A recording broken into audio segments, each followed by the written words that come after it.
ഉപ്പുകണ്ടം പ്രദേശത്തിന്റെ പെങ്ങളെ കല്യാണം ഭംഗിയായിട്ട് നടത്തണം, എത്ര കാശ് ചെലവായാലും. പിന്നെ അല്ലാതെ വരാൻ സമയമായില്ലേ? നീ ആ കാറൊക്കെ ഒന്ന് മാറ്റിയിടാൻ പറഞ്ഞേ. മാറ്റിയിടാ, കാറിട്ടേക്കുന്നത് എന്തുവാടേ? ബ്രോക്കറെ കണ്ടില്ലല്ലോ. ബ്രോക്കറെ കണ്ടില്ല, ഇവരിത് എവിടെ പോയി കിടക്കും? നമസ്കാരം നമസ്കാരം. ഇവിടെ ചെറുക്കനും കൂട്ടരോടെ? ചെറുക്കനും കൂട്ടരോടെ? ചെറുക്കാൻ വരൂല, ചെറുക്കാൻ വരൂല, അത്ര തന്നെ. ഇത് ഉപ്പുകണ്ടം പ്രദേശത്തിന്റെ ഇള പെങ്ങളുടെ ആണ് കല്യാണാലോചന എന്ന് പറഞ്ഞില്ലേ? പറഞ്ഞ് അതാണ് പ്രശ്നമായത്. അവര് നിങ്ങളെ കുറിച്ച് നാട്ടിൽ അന്വേഷിച്ച് ഉപ്പുകണ്ടം പ്രദേശം വലിയ കാര്യമാണ് നിങ്ങൾക്ക് പറയാൻ വേണ്ടി നാട്ടിൽ ഇറങ്ങി അന്വേഷിക്കണം. പിന്നെ വെടിവെയ്പ്പ്, ഗുണ്ടായിസം, കള്ളവാറ്റ്, ഏതെങ്കിലും നല്ലൊരു ചെറുക്ക ഇവിടെ കുടുംബം ഇത് അന്വേഷിച്ച് വരുമോ? നിങ്ങൾ എന്നെ അടിച്ചിട്ട് കാര്യമുണ്ടോ? നിങ്ങൾ ഗുണ്ടായിസം കാണിക്കുന്ന കാര്യം നാട്ടിൽ മൊത്തം അറിയാം. ഈ നാട്ടിൽ നിന്ന് എന്തായാലും ആ കൊച്ചിനൊരു ആലോചന വരും, നിങ്ങൾ പ്രതീക്ഷിക്കേണ്ട. ജാതകദോഷമുള്ള കൊച്ചായിരുന്നു. ഇപ്പൊ കല്യാണം നടന്നില്ലെങ്കിൽ 14 വർഷം കഴിഞ്ഞിട്ട് കല്യാണം നടക്കുള്ളൂ. നീ ഒന്ന് സമാധാനായിട്ടിരി. എങ്ങനെ സമാധാനായിട്ടിരിക്കും? എല്ലാം കൊണ്ട് ചേരുന്ന ഒരു ബന്ധമായിരുന്നു. ഒരു കാര്യം ഞാൻ പറഞ്ഞേക്കാം, ഇനി കളക്ടറിനെ മന്ത്രിനെ ആരെ നോക്കി നിൽക്കണ്ട. ജാതകം ചേർന്ന് ആരെങ്കിലും ഉണ്ടെങ്കിൽ പിടിച്ചങ്ങോട്ട് കെട്ടിക്കാൻ നോക്ക്. അപ്പൊ നമ്മൾ സ്റ്റാറ്റസ് നോക്കി കൊച്ചിന്റെ കല്യാണം നടക്കും. പിന്നെ നിങ്ങള് അടിക്കൂലെങ്കിൽ ഞാൻ ഒരു കാര്യം പറയാം. ഞാൻ ഈ ജാതകമൊക്കെ നോക്കി നടക്കുന്നതിന്റെ കൂട്ടത്ത് അറിയാലോ, 4-5 കൊല്ലം കൊണ്ട് ഈ കൊച്ചിനെ നോക്കുന്നു, ഒന്നും ചേരുന്നില്ല. ഇപ്പം കളക്ടർ ചേർന്ന് വന്ന് നിങ്ങളുടെ സ്വഭാവ ദൂഷ്യം കൊണ്ട് അവര് പോയി. പക്ഷേ ഈ മോളുടെ ജാതകം ചേരുന്ന ഒരു പയ്യൻ ഈ നാട്ടിലുണ്ട്. ചെറുക്കൻ ഒരു ബംഗാളിയാണ്.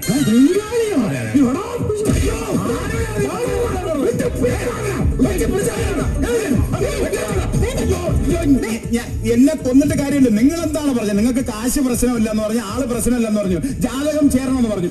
ഞാൻ പറഞ്ഞു ഒരു പയ്യനുണ്ട്, അവൻ ബംഗാളിയായി പോയതിന് എന്താണ് തെറ്റ്? കണ്ണി കണ്ട ബംഗാളികൾക്കൊന്നും ഞങ്ങളുടെ കൊച്ചിനെ പിടിച്ചു കൊടുക്കാൻ പറ്റത്തില്ല.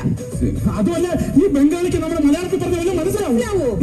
ഒരു ബംഗാളിയെ കെട്ടിച്ചു കൊടുത്തല്ലേ ഞങ്ങൾ ഈ നാട്ടുകാരെ മൂത്തേക്ക് പോകണം. അല്ല, നിങ്ങൾ അതിനെ കുറിച്ച് ടെൻഷൻ അടിക്കണ്ട. എനിക്കറിയാന്നുള്ളത് ഈ ജാതകം നോക്കിയ ചെറുക്കന് അങ്ങനെ വലിയ ബംഗാളി ലുക്കൊന്നും അല്ല. അത്യാവശ്യം കാണാൻ ഒരു മലയാളി ലുക്കാണ്. പിന്നെ അവൻ നല്ലവണ്ണം മലയാളം പറയുകയും പറയൂല്ലേ? മലയാളം പറയും, അത്യാവശ്യം പറയും. നിങ്ങളൊന്ന് ആലോചിച്ച് നോക്ക്, ആലോചിച്ചിട്ട് പറഞ്ഞാൽ മതി. നടക്കുന്നേ അവനെ പറ്റിച്ച് കുറച്ച് പൈസ അങ്ങനെയാണെങ്കിൽ നമുക്കത് ആലോചിക്കാം. അതാണ് ചെറുക്കൻ മലയാളത്തിലൊക്കെ സൂപ്പറായിട്ട് സംസാരിക്കുന്നത്, സൂപ്പറായിട്ട് സംസാരിക്കും. അപ്പൊ ഞങ്ങള് അതറിയാൻ വേണ്ടി മലയാളത്തില് ചില കാര്യങ്ങളൊക്കെ അവനോട് ചോദിക്കും. അതൊന്നും വിഷയമുള്ള കേസല്ല. എന്നാലും പിന്നെ നിങ്ങൾ എന്തായിരിക്കും ചോദിക്കുന്നത്? നമ്മള് നാട്ടുകാരനുസരിച്ച് എന്താ പേര്, എവിടെയാ സ്ഥലം, വീട്ടിലാരൊക്കെ ഉണ്ട്, അത് ചോദിക്കണല്ലേ. നമ്മൾ ഒരാളെ കുടുംബത്തിലോട്ട് കയറി വരുമ്പോ ഇതൊക്കെ ഡീറ്റെയിൽസ് ചോദിക്കണം. മര്യാദ. പിന്നെ ഈ കല്യാണത്തിന് എത്ര പേര് വരുമെന്ന് നമുക്ക് അറിയണമല്ലോ. കാരണം VIP-കളോ മന്ത്രിമാരോ സെലിബ്രിറ്റിയോ ഒക്കെ വന്നാൽ നമുക്ക് ഫുഡ് അറേഞ്ച് ചെയ്യണം. ഫുഡ് എനിക്കാണ് പ്രദേശത്തിന്റെ വില കളയാൻ പറ്റുമോ? അല്ലേ? ഞാനൊരു പ്രാന്തനാണെന്നറിയാമല്ലോ. അത് നാട്ടുകാർക്ക് മൊത്തം അറിയാം. അതല്ല, വണ്ടിപ്രാന്തൻ. 5-6 ബുള്ളറ്റൊക്കെ ഉള്ള എനിക്ക്. അപ്പൊ ഞാൻ അവന് ഒരു ബുള്ളറ്റ് വാങ്ങിച്ചു കൊടുത്താൽ അവൻ പൊന്നു പോലെ നോക്കുമെന്ന് എനിക്കറിയാം. ബുള്ളറ്റ് വാങ്ങിച്ചു കൊടുക്കാൻ പോകുന്നു. അത് ഞാൻ ചോദിക്കാം, അവൻ മറ്റു നോക്കുമല്ല. ഞാനൊരു ചോദ്യം ചോദിക്കാം. എന്റെ കൊച്ചിന് ഉണക്കമീൻ ഭയങ്കര ഇഷ്ടമാണ്.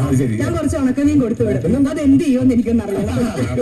അയ്യോ, ഇത് കണ്ട് പഠിക്കണ. ഈ സീരിയലിലേക്ക് എന്താണ് കാണിക്കുന്നത്? ഇതാണ് സ്നേഹം. അതൊക്കെ പൊട്ടും. അപ്പൊ എന്ന് വരും, എന്ന് വരണം. അല്ല, ഒരു കാര്യം ചെയ്യാം. എന്തായാലും നിങ്ങൾ ഇന്ന് ഒരു ചെറുക്കനെ കാണാൻ വേണ്ടിയുള്ള സെറ്റപ്പ് ഒക്കെ ഉണ്ടാക്കി വെച്ചു. കൊച്ചു ഒരുങ്ങുകയും ചെയ്തു. മാറ്റി വെക്കണ്ട, ഇപ്പൊ തന്നെ വിളിച്ചോണ്ട് വരാം. പിന്നെ ഓക്കെ, അത് അവളോട് പോയി പറയാം.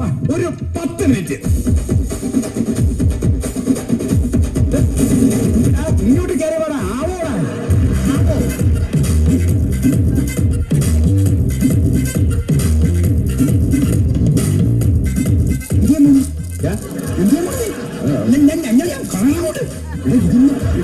നീ ഒരു പെണ്ണ് കാണാനാണടാ വന്നത്. കളയടാത്, എന്നെ കൊലയ്ക്ക് കൊടുക്കാൻ. എന്റെ പൊന്നു കൂട്ടുകാരാ, നീ ഹിന്ദി പറയരുത്. ഞാൻ കൊണ്ടുവന്നപ്പോഴേ പറഞ്ഞില്ലേ മലയാളം. മലയാളം നീ ഹി ബോൽന. മലയാളത്തിലെ പറയാവൂ. മലയാളം കൊലയ്ക്ക് കൊടുക്കരുത്, ഗുണ്ടകളാണ്. കാലം കഴിയണം. അപ്പൊ ഞാൻ പഠിപ്പിച്ചു വെച്ചിരിക്കുന്നതെല്ലാം ഓർമ്മയുണ്ടല്ലോ. ആ ചോദ്യങ്ങളെ അവര് ചോദിക്കും. മലയാളം മലയാളത്തിൽ അവർ ചോദിക്കും. പറയുമല്ലോ, ഒന്നുകൂടെ റിഹേഴ്സൽ ചെയ്ത് നോക്കണോ?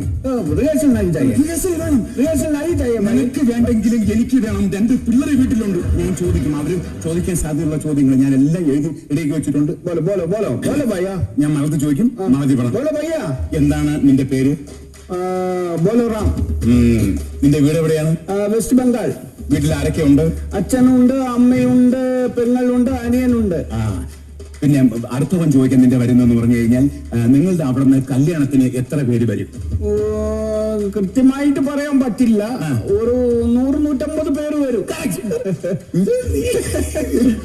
അത് കഴിഞ്ഞിട്ട് പിന്നെ അവര് ചോദിക്കും അച്ഛേ സൂപ്പറേ, പക്ഷേ ഇത് പറയരുത്, ഉള്ളിലേ പറയാവൂ. അച്ഛാ കുച്ചക്കകത്തേ പറയാവൂ, മലയാളം മാത്രമേ ഇവിടെ പറയാവൂ. അത് കഴിഞ്ഞിട്ട് ചോദിക്കും വലിയ കാശുകാരാണ്, മന്ത്രിമാരും VIP-കളൊക്കെ വരുമെന്നുള്ള അടുത്ത ചോദ്യമാണ്. അതിന് നീ എന്ത് പറയും? അങ്ങനെ കൃത്യമായിട്ടൊന്നും പറയാൻ പറ്റില്ല. ചിലപ്പോ വരും, ചിലപ്പോ വരില്ല. മാറില്ല. ചിലപ്പോ വരും, ചിലപ്പോ വരില്ല. അതാണല്ലോ. അത് കഴിഞ്ഞിട്ട് ഒരുത്തൻ നിനക്കൊരു ബുള്ളറ്റ് വാങ്ങിച്ചു തരാനാണ് പറഞ്ഞിരിക്കുന്നത്. കേക്ക് ബുള്ളറ്റ് തുച്ചുക്കോ സാധിക്കേ ബാത് ഞാൻ പൊന്നുപോലെ നോക്കും. അങ്ങനെ ഞാൻ പൊന്നുപോലെ നോക്കും. പിന്നെ എന്റെ അനിയൻ ചോദിച്ചാ ഞാൻ കൊടുക്കും. അത് കുഴപ്പമില്ല. അനിയല്ലേ, അത് സഹോദര സ്നേഹം. പക്ഷെ അവന് ഭയങ്കര ഇഷ്ടമാണ്.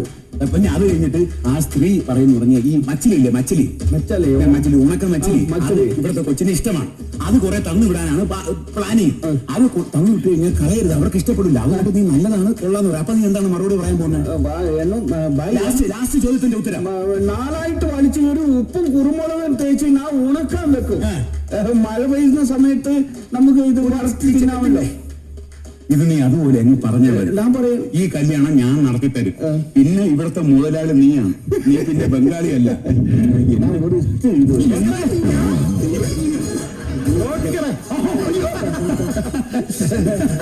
നമസ്കാരം. ഞാൻ പറഞ്ഞില്ലേ ഒരു ബംഗാളിയുടെ എന്തെങ്കിലും ലുക്കുണ്ട്. നമസ്കാരം. മലയാളത്തിലായ ഹിന്ദിയിലായാലും നമസ്കാരം തന്നെ. എന്നാലും നന്നായിട്ട് പറയുന്നുണ്ടല്ലോ. പെണ്ണിനെ ആദ്യം വിളിക്കാം, രാഹുലത്തിന് ചടങ്ങിന്. നമസ്കാരം. പറഞ്ഞു അത് മതി. പെണ്ണ് ഒരു ചായ ലേക്കർ ലടുക്കി ആയക ആക്രാന്തം നഹി കൺട്രോൾ. ചായ ആനയൊക്കെ തരും. ഓ বসে বসে ভাবি আমি সারাদিন কি করে মেটাবো তোমার এই ঋণ। বসে বসে ভাবি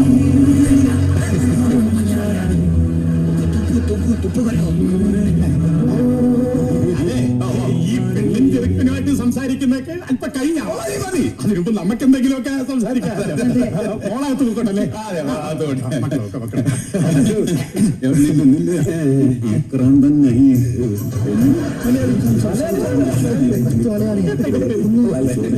ഓർത്ത് വേണം പറഞ്ഞത്. കാരണവശാലും ഹിന്ദി പറയരുത്.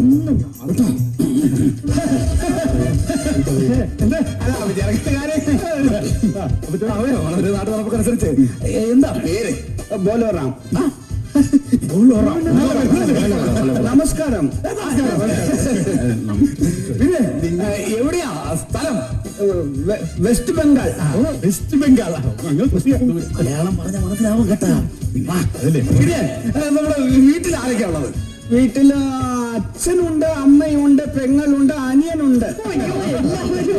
നല്ലതായിട്ട് പറയുന്നല്ലേ? മലയാളം പറയുന്നത്. അപ്പൊ നമുക്ക് എന്ന് കല്യാണം വെക്കാം? നമസ്കാരം. വിനയം. അതെ മോനെ ഇങ്ങോട്ട് നാണിക്കാതെ, നമ്മൾ ഇവിടുത്തെ ആളായില്ലേ? നേരെ മാറി നിൽക്കാതെ. കാര്യങ്ങളൊക്കെ ഞങ്ങൾക്ക് ഇഷ്ടപ്പെട്ടു. ഈ കല്യാണം നമുക്ക് നടത്താം. ഞങ്ങൾ ഉപ്പുകണ്ടം പ്രദേശം എന്ന് പറഞ്ഞ പാരമ്പര്യമുള്ള, അയ്യോ ഞാൻ പറഞ്ഞു കൊടുത്തിട്ടുണ്ട്, അതുപോലെ പാരമ്പര്യമുള്ള കുടുംബമാണോ ഇതൊന്നും അറിയണമല്ലോ. നിന്റെ അച്ഛനാണ്. അങ്ങനെ അച്ഛനെ കുറിച്ച് പറ.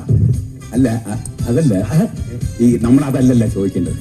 നമ്മൾ നേരത്തെ പ്ലാൻ ചെയ്ത് വെച്ച ചോദ്യം അതല്ലല്ല. ഈ കല്യാണത്തിന് എത്ര പേര് വരും, ഊണ് റെഡിയാക്കാൻ, അതല്ലേ സാറ് ചോദിക്കേണ്ടത്. എന്റെ വീട്ടിൽ വന്ന ചെറുക്കനോട് എന്ത് വായിക്കണം, ഏത് വായിക്കണം ഞാൻ തീരുമാനിക്കുന്നത്, അല്ലെ നീയല്ല. മനസ്സിലായോ? ആ ചോദ്യം ചോദിച്ചാ പോലെയാ. ഭഗവാനെ ഇവൻ ഓർഡറിൽ കാണാം. ഇത് കുളമാക്കൂല്ലേ മോനെ? പോലോറാം. ഇടാ എന്താ ചേട്ടാ? നിന്റെ അച്ഛനെ കുറിച്ച് പറ. അങ്ങനെ കൃത്യമായിട്ട് നമ്മൾക്ക് പറയാൻ പറ്റില്ല. ഒരു 100-150 പേര് വരുമെന്നാണ് അമ്മ പറഞ്ഞത്. അതുപോലെ ഛർദ്ദിക്കുന്ന ചെറുക്കൻ എന്തോന്നാ ഈ ഉപ്പുകണ്ടം തറവാട്ടിൽ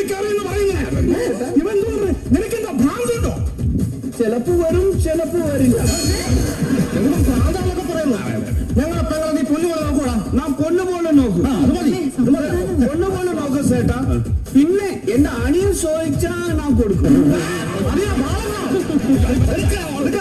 എടാ, നീ ഇപ്പൊ പറഞ്ഞ നിനക്ക് ബൈക്ക് തമ്മിൽ നീ എന്ത് ചെയ്യുന്നുള്ള ചോദ്യത്തിന് ഉത്തരവാണ്. എടാ, അവര് ചോദ്യം മാറിയും തിരിഞ്ഞൊക്കെയാണ് ചോദിക്കുന്നത്. നീ ഓർത്ത് ഇത് അഡ്ജസ്റ്റ് ചെയ്ത് പറ.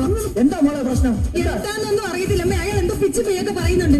ഇങ്ങനെയുള്ള ആൾക്ക് നമ്മൾ എങ്ങനെ നമ്മുടെ കൊച്ചിനെ കെട്ടിച്ചു കൊടുത്തു വിടും? കൊടുക്കരുത്, നമ്മളെ കൊച്ചിനെ കെട്ടിച്ച് കൊടുക്കരുത്.